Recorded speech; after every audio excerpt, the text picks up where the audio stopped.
কিছুদিন আগে একটা স্যান্ডউইচ তৈরি করেছিলাম, তো সেই স্যান্ডউইচটা আজকে তোমাদের সাথে শেয়ার করছি। দেখো, এখানে প্রথমে স্লাইস করা পাউরুটি নিয়ে নিয়েছি, তারপর নিয়েছি মেয়োনিজ, তারপরে কেটে রেখেছি পাতলা পাতলা করে ডিম, বাটার, আর এদিকে রেখেছি শসা কেটে রেখেছি স্লাইস করে, আর গাজর স্লাইস করে রেখেছি। আর এই যে ছোট্ট বাটিটা দেখছো, এর মধ্যে রেখেছি একটু বিট লবণ আর হচ্ছে গোলমরিচের গুঁড়ো।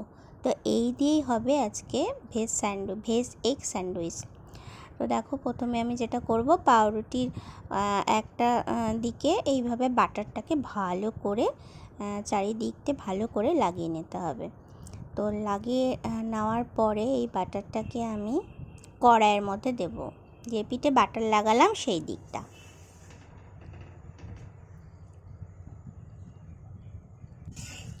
দেখো, এক পিঠ হয়ে গেছে, আমি আরও অপর পিঠে হালকা করে সেঁকে নেব।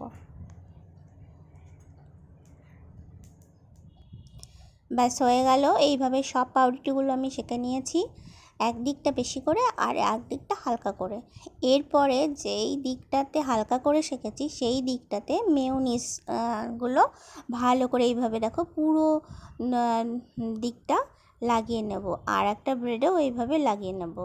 যেহেতু স্যান্ডউইচ, তো দুটো পাউরুটি লাগবে, আর মাঝখান দুটো পাউরুটি ওই একইভাবে মেয়োনিজ লাগাতে হবে। এরপর আমি একটা মেয়োনিজের ওপরে স্লাইস করা শসাগুলো প্রথমে সাজিয়ে দিয়েছি ঠিক এইভাবে। তারপরে দেব এক এক করে এই যে গাজরের স্লাইসগুলো যত পাতলা করে কাটবে তত কিন্তু স্যান্ডউইচ খেতে ভালো হবে, এবং খেতে যারা খাবে সেটাও সুবিধা হবে। মানে মোটা করে স্লাইস করলে কিন্তু ভালো হবে না।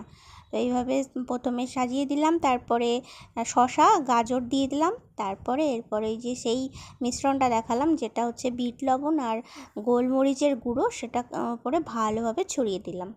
এরপরে এক এক করে দিয়ে দেবো এইভাবে ডিমের স্লাইসগুলো। ডিমটাও যতটা পারবে একদম পাতলা পাতলা করে স্লাইস করবে।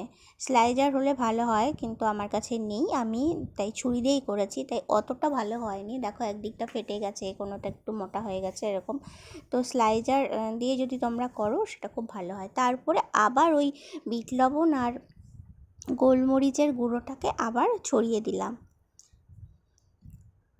পুরো ফিল আপ হয়ে গেল। এইবার আর একটা স্লাইস যে দিকটায় মেয়োনিজ লাগিয়ে রেখেছিলাম সেই দিকটা ওটা চেপে বসিয়ে দেবো। ব্যাস ready healthy and tasty veg egg